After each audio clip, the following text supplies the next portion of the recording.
बोलो सियावर रामचंद्र भगवान की जय। मोर मुकुट बंसी वाले की जय। उमापति महादेव की जय। पवन सुत हनुमान जी महाराज की जय। लता भवन ते प्रगट बे तेहि अवसर दो भाई। निकसे जनु जुग विमल विधु जलद पटल बिल गाय। सियावर रामचंद्र पद जय शरणम। बड़ा पावन प्रसंग चल रहा है। जैसा कि कल हमने सुना था, राम जी जानकी जी की छवि को देख करके मोहित हो जाते हैं और अपने अनुज लखन के साथ उस श्रृंगार की, उस सुंदरता की चर्चा करते हैं और लक्ष्मण जी उसे बड़ी तल्लीनता से सुनते हैं मगर कुछ कहते नहीं। अब लक्ष्मण जी महाराज ऐसा सोचते हैं कि राम जी तो जानकी पर मोहित हो गए हैं, लेकिन जानकी जी भी रघुनाथ जी महाराज पर मोहित होनी चाहिए। तो लक्ष्मण जी ने रघुनाथ जी महाराज का श्रृंगार किया, पुष्पों के गुच्छ उनकी जटाओं के बीच में धारण करवाए और एक मोर पंख जो था वह मुकुट पर सुशोभित करवा दिया। अब रघुनाथ जी महाराज बहुत सुंदर लग रहे हैं। जानकी जी ने रघुनाथ जी महाराज को देखा और एक नजर देखते रह गई। बड़ा सुंदर भजन भी है। देख के राम जी को जनक नंदनी बाग में बस खड़ी की खड़ी रह गई। देख के राम जी को जनक नंदनी बाग में बस खड़ी की खड़ी रह गई। राम देखे सिया को सिया राम को, राम देखे सिया को सिया राम को। चारों अखियां लड़ी की लड़ी रह गई। देख के राम जी को जनक नंदनी बाग में बस खड़ी की खड़ी रह गई।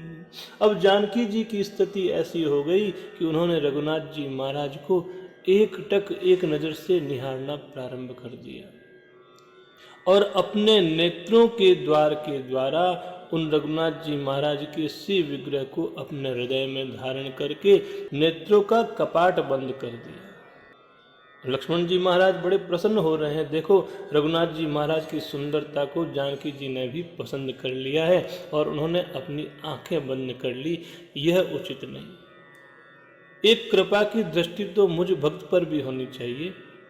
देखो, मंदिर में यदि ठाकुर जी पूजे जाते हैं तो पुजारी की कृपा से ही पूजे जाते हैं। वह पुजारी अपने भाव से जितनी सुंदरता से ठाकुर जी को सजाता है उतना ही भक्तों का ठाकुर जी के प्रति आकर्षण और श्रद्धा का विषय रहता है। तो यहाँ लक्ष्मण जी महाराज जो कि परम भक्त हैं, रघुनाथ जी महाराज का श्रृंगार किए थे, तो उनकी ऐसी अपेक्षा थी कि माँ जानकी जी मुझ पर अपनी कृपा दृष्टि डाल देवे तो मैं भी कृतार्थ हो जाऊं। और जानकी जी अपनी नज़रों को इसलिए नहीं खोल रही है कि क्या पता ये दोनों राजकुमार जो अभी यहाँ पुष्प तोड़ रहे थे, मैंने आंखें बंद की है और वापस खोल रही हूँ, उतनी देर में कहीं दूर चले गए तो जो दृश्य, जो इनकी मूर्ति मेरे हृदय में है वह भी कहीं हट न जाए और सामने से आंखों से भी ओझल न हो जाए। तो इस भय के कारण जानकी जी ने अपनी आंखें नहीं खोली। लक्ष्मण जी महाराज का जो विनय था वह जानकी जी को सुनाई दिया। तो धीरे धीरे जानकी जी अपनी आंखें खोलती है और देखती है। क्या देखती है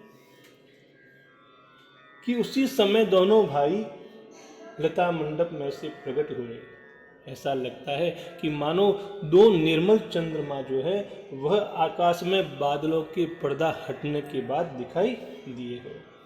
इन दोनों की सुंदरता कैसी है। शोभा शिव सुभग दो वीरा, नील पीत जल जाब शरीरा, नील पीत जल शोभा शिव सुभग दो वीरा, नील पीत जल जाब शरीरा, मोर पंख सिर सोहतनी के, गुच्छ बीच बीच कुसुम कली के, बाल तिलक श्रम बिंदु सुहाए, श्रवण सुभग भूषण छवि छाए, विकट भ्रकुटी कच घूगरवारे, नव सरोज लो चन रत्नारे, नव सरोज लो चन रत्नारे। अब जानकी जी रघुनाथ जी महाराज की उस पावन छवि को देखती है। देखो बाबा जी की लेखनी तो बड़ी विचित्र है, ऐसा अंकन करती है मानो सामने ही खड़े हो। कि दोनों सुंदर भाई जो कि शोभा की सीमा है, अर्थात इसके आगे कोई शोभा हो ही नहीं सकती। उनके शरीर की जो आभा है, जो उनके शरीर का तेज है, वह नीले और पीले कमल के समान है। अर्थात जो श्याम वर्ण के हैं वह नीले कमल के समान है, जो गौर वर्ण के लखन जी महाराज हैं वह पीले कमल के समान आभा से युक्त है। रघुनाथ जी महाराज के सिर पर सुंदर मोर पंख सुशोभित तो हो रहा है, जो उनके पुजारी श्री लक्ष्मण जी महाराज ने सिर पर धारण करवाया था। उनके बीच बीच में फूलों के कलियों के गुच्छ लगे हुए हैं। अब रघुनाथ जी महाराज का जो ललाट है, भाल भाग है, भाल प्रदेश है, वहां पर सुंदर तिलक धारण कर रखा है। और क्योंकि बगीचे से पूजा के हेतु पुष्प प्रसून चुनने के लिए आए थे, तो उस परिश्रम के कारण उनके मस्तक पर पसीने की कुछ बूंदें आ गई, कुछ स्वेद कण आ गए। वह सुंदर लग रही है। कानों में सुंदर आभूषण की छवि छाई हुई है। भ्रकुटी थोड़ी सी टेढ़ी है, घुंघराले घुंघराले बाल हैं और नए लाल कमल के समान उनके नेत्र हैं। रत्नारे लाल लाल नेत्र है। और क्या बताते हैं, चारु चिबुक नासिका कपोला, हास विलास लेत मनु मोला, हास विलास लेत मनु मोला,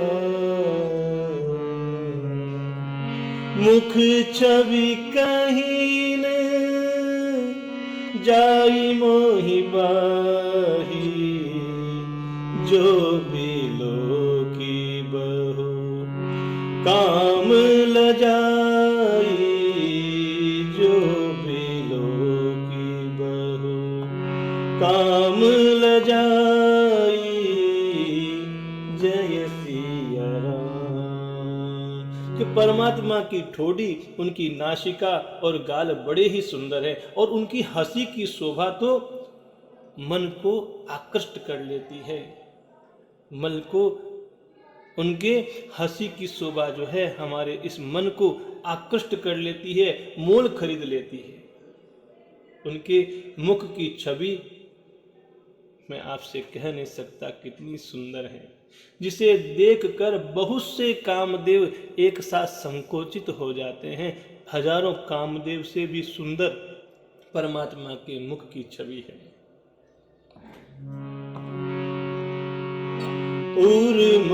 उर्मणिमाले कंबुकलगीवा,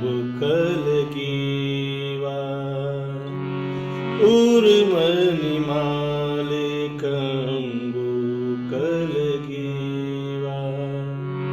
काम कलब कर भुजबल सीवा, सुमन समेत बाम कर दाना, सुमन समेत वाम कर दाना, सावर कुंवर सखी सुठिलोना, श्यावर कुंवर सखी सुठिलोना, सावर कुंवर सखी सुठिलोना। कि उनके वक्षस्थल पर मणियों की माला है और शंख के समान सुंदर गला है। हाथी के बच्चों की सूंड के समान उतार चढ़ाव वाली उनकी भुजाएं हैं। उन भुजाओं को देख करके बल की सीमा प्रतीत होती है। ऐसा लगता है संपूर्ण बल जो है इन भुजाओं ने ही धारण कर रखा है। जिनके बाएं हाथ में फूलों के साथ एक दोना रखा हुआ है। हे सखी, वह सांवला कुंवर तो बहुत ही सलोना है। अब देखो यहाँ सांवले कौन है? रघुनाथ जी महाराज। तो ये सारी शोभा रघुनाथ जी महाराज के लिए कही जा रही है। कितना सुंदर और सटीक वर्णन किया है। के हरि काटी पत पीत दर रामा, सुषमा शील निधान सिया रामा, देखी बानु कुल भूषण ही, बिसरा सखी नय पान सिया रामा। अब रघुनाथ जी महाराज की सिंह के समान पतली और लचीली कमर और उन्होंने पीतांबर धारण किया हुआ है। शोभा और शील के तो वे भंडार हैं। सूर्य कुल के भूषण श्री रघुनाथ जी महाराज को देखकर सारी सखियां अपने आप को भूल गई। उनमें से एक सखी जानकी जी को कहती, क्या कहती है? धरी धीरज एक आली शयानी,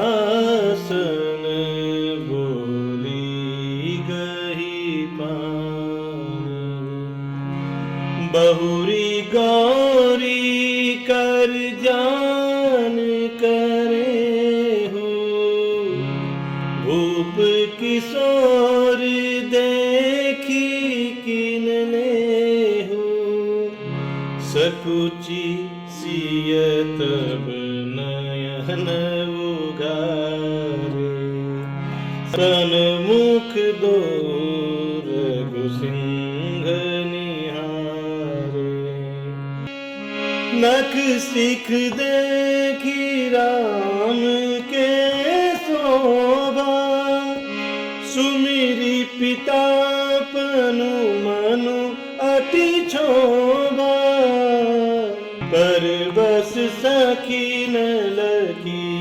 जब सीता, भयउ कहरु सब कहि सविता।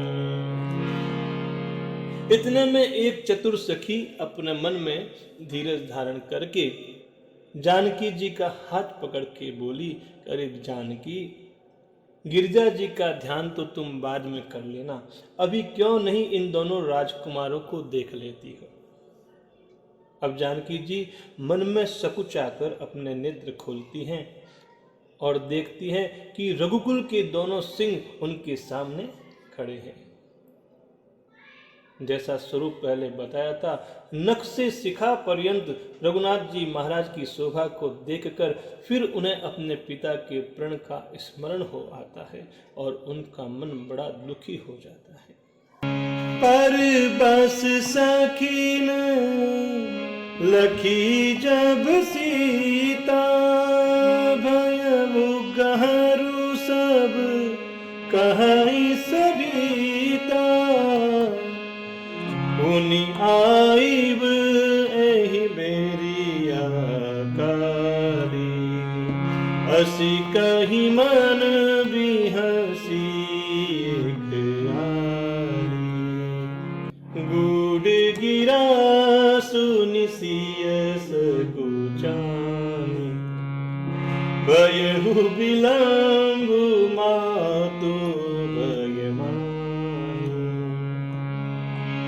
दरी बड़ी धीर राम उर आने, फिर अपन पऊ पितु बस जाने, जय सिया राम जय जय सिया राम,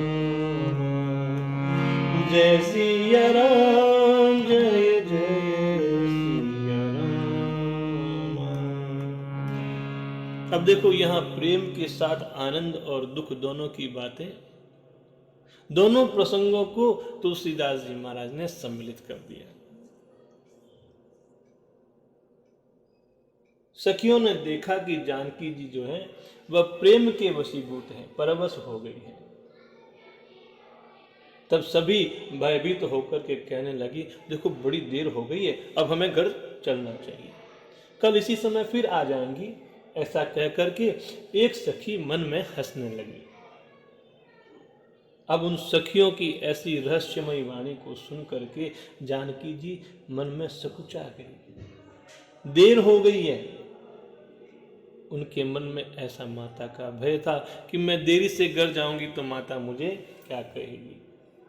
अपने मन को धीरज धारण करवा करके और श्री रघुनाथ जी महाराज को अपने हृदय में बंद करके, देखो यही सही तरीका होता है। प्रेमी और प्रेमास्पद के बीच यही संबंध होता है। जिनका ध्यान आप करना चाहते हैं उन्हों नेत्रों से देखते देखते नेत्रों के मार्ग से अपने हृदय में ला करके नेत्र रूपी कपाट को बंद कर दो। जानकी जी रघुनाथ जी महाराज के उस सुंदर स्वरूप को अपने हृदय में भर करके अपने साथ ले आई है और उनका ध्यान करती हुई अपने पिता के अधीन खुद को जान करके लौटकर चली आई। अब जानकी जी की स्थिति ऐसी है कि रघुनाथ जी को अपने हृदय में धारण कर रखा है और बार बार उनकी छवि का अवलोकन करने के लिए कभी किसी मृग को देखने के भाव से, कभी पक्षी को देखने के भाव से, कभी किसी वृक्ष की ओर निहारने के बहाने बार बार सीता जी घूम जाती है और रघुनाथ जी महाराज की उस छवि को देख देख करके उनका प्रेम बढ़ता जाता है, उनका प्रेम कम नहीं होता। कितना सुंदर और कितना प्यारा विषय चल रहा है।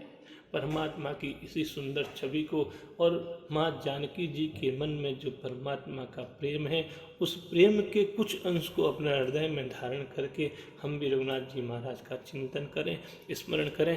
प्रभु सभी का कल्याण करे। जय जय श्री सीताराम, जय जय श्री सीताराम।